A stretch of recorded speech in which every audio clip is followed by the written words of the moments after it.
Welcome. In this 5-minute video, I will be explaining the Indian removal and events that led up to it. First, we'll look at the Louisiana Purchase and the Treaty of Ghent. These two events effectively removed French and British influence from the North American continent. Unfortunately for the Indians, when the Europeans started pulling out of North America, they took their protective Indian policies with them. And after European powers left, American foreign policies shifted and morphed. These changes affected the Native Americans in a bad way. The situation for the Indians continued to get worse until it climaxed during the 1830s.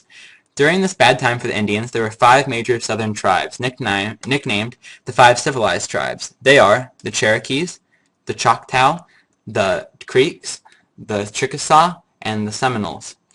The reason they were nicknamed the civilized tribes is because of their integration of European customs and religions. These tribes had pretty good relationships with their non-native neighbors. They were farmers, they accepted the Christian missionaries into their villages, and some even converted. Overall, they were very productive members of their society. The president in the midst of all the Indian relations is a man named Andrew Jackson. Jackson is the 7th president and is remembered for his straightforward attitude and stubborn personality. He came into office in 1829 and immediately showed his dislike for the Native Americans. And just 1 year after becoming president, he passed the Indian Removal Act. Finally, I come to the Indian Removal Act of 1830. This act allowed the president to remove Southern Native Americans from their land. The idea behind this act was that the government would negotiate with the Indians to move, and they would choose, and if they made the right decision, they would get a reward.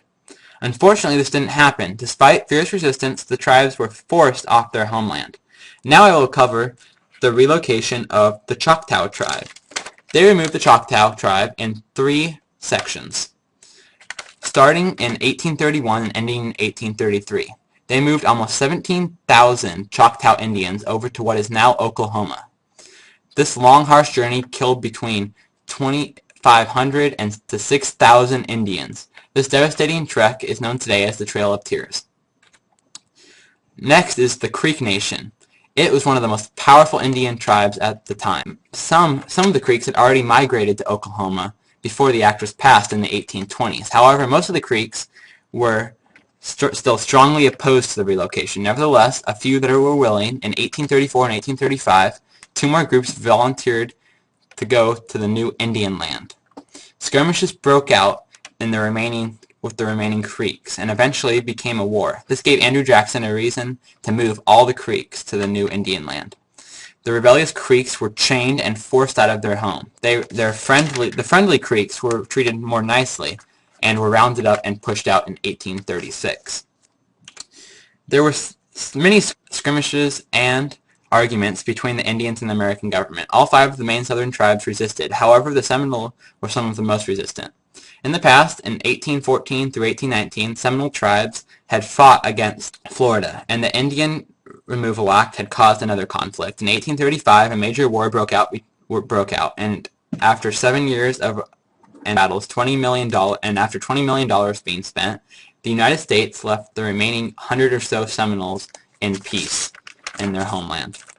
The Chickasaw were some of the luckier Indians. Although they were still forced to move, the government actually paid them to do so. They were paid $530,000 for their removal, and in 1837 they hiked across the rugged terrain with all their belongings, and they settled in the Indian Territory in Oklahoma.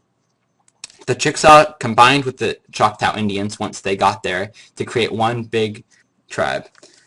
We treated the Cherokee Nation like animals. After a lot of trickery and foul play, the Cherokees were forced from their home in 1838. They made a rough 1,000-mile trek. Few had shoes, so they would walk barefoot, and clothing was scarce, so there was little to no protection from the elements. They crossed snow-covered plains and frozen rivers, and yet they somehow endured. After months of hiking, they arrived in the Indian Territory in December of 1838. Over 4,000 Cherokees died from the cruel trek. Today, we realize the evil of this relocation. I hope this video accurately covered the tragic event. Thank you.